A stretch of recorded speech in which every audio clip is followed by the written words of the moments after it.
There are two very powerful things in Elden Ring, that is poking from behind the shield and bleeding, especially seppuku. The issue with seppuku is that usually people run double seppuku, and yes, it is very powerful, yes, it is very broken, but it's also very unsafe. It's something kind of like a berserk kind of thing, where you have to be on the face of the enemy attacking like a maniac at all times.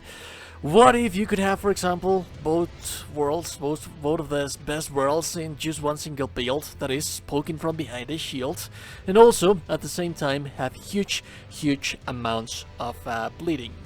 This weapon allows you to do so, because the moveset of the weapon, it's just beautiful.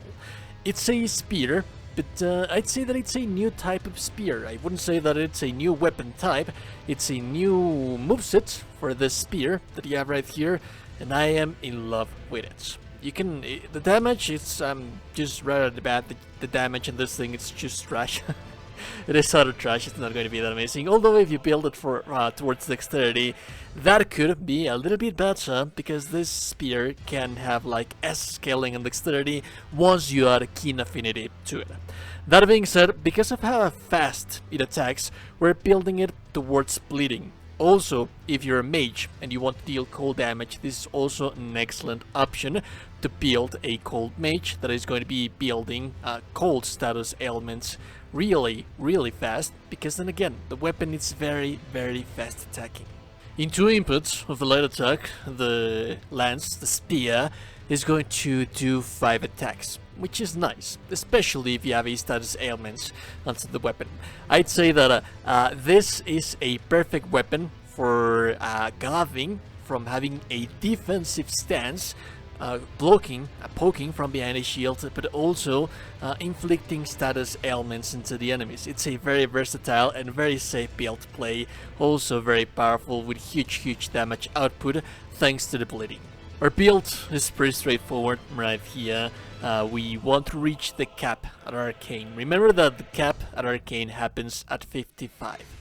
This is going to yield us 112 blood loss build-up onto our weapon, and then the rest of everything we wanted to be a little bit on the survivability side kind of things. You will notice that we barely have any mines. That it's simple, because the Ash of Word that we'll use with this weapon is going to be seppuku. Seppuku costs just 4 FP, so you ideally don't need any mines at all.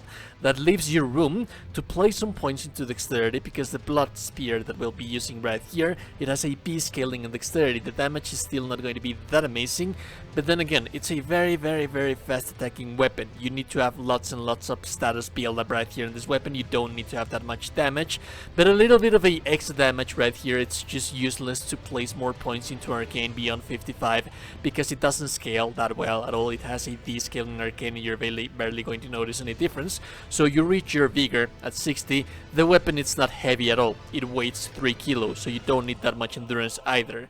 Although, however, the endurance is very useful for poking from behind the shields, so we focus our final stat into endurance as much as possible right there.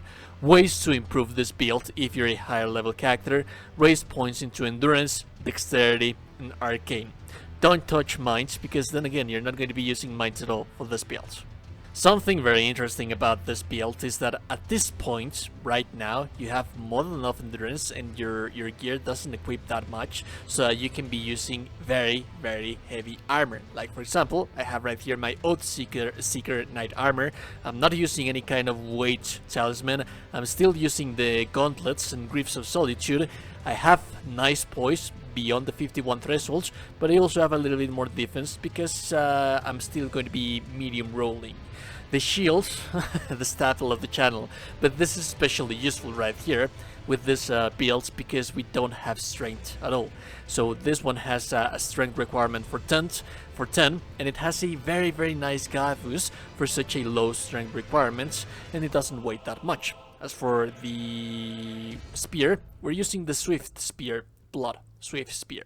There's quite a bit of talismans that you can be using with the build. Lord Blood Exaltation, I'd say that's a must. You're going to be proccing bleeding quite a lot. That's going to increase your damage. Like I said, the weapon is fast attacking.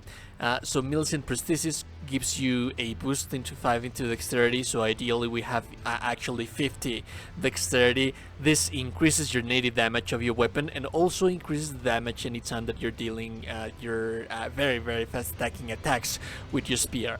The spear talisman, I'd say that's a must because it enhances the counter attacks unique to thrusting weapons. And then the final slot, like always, you can have that one depending on your needs. Some kind of a support. You can have like turtle talismans, you can have dragon crests, you can have Urtu's favorite if you want to have a little bit more health and stamina. The final slot, there's many things that you can have right there. As a matter of fact, you can also use for example, the Great Shield Talisman so that your Garpus is not going to be suffering that much damage. There's many things that you can use right here that are going to increase the overall potential of this build. Now for the mix of Wondrous Physique, again, nothing too special about this. You can, for example, have like the Thorny Crack tier. This is going to increase your attacks the more you attack, and remember that the consecutive attacks of this weapon are actually kind of nice. You have the Green Burst Crystal tier. I consider this to be a must at the very least, because when you're fighting bosses and they are doing damage to your shield and you want to continue poking from behind a shield and continue sustaining that consecutive damage that you have with your weapon, then it is very important that you manage your stamina quite properly. So I'd say that this one is a must, but you can use like any kind of support kind of crystal tier that you want to have right here. Other than the Thorny Crack tier, there's nothing that is going to increase your damage that much. You do have the V scaling and dexterity, so you could, for example, be using a dexterity not crystal tier, but then again, the base damage of the weapon is not that good for it to benefit from the scaling that much, so we have built more than enough damage for us not to need any more like this. This is a very powerful, very balanced build. You have status ailment, which is the best status ailment in the game, bleeding. You have a fast way of proccing bleeding, which is a spear that has a new moveset that just by 2 inputs of your bumper, that's going to be more than enough for you to cause bleeding into the enemy. You also have safeness because you can poke from behind a shield, and you have enough stats allocation, enough stamina. You have this is not a stat hungry build, and you do have more than enough stamina for you to have like enough endurance so that you can poke from behind a shield for quite a bit of time. You also can have like quite a bit of versatility with the talismans so that you can play around and toy around with this build for it to be a little bit more designed to your fashion and to your overall tastes. Very fun build to use, very powerful, and aesthetically speaking, I mean, take a look at the knight, it just looks amazing. Anyways, if you like the content, like never super appreciate it. Not only that you're a gorgeous beautiful person, you're in the gorgeous beautiful person. Subscribe to the channel, you're in the Discord. Have a beautiful day and goodbye.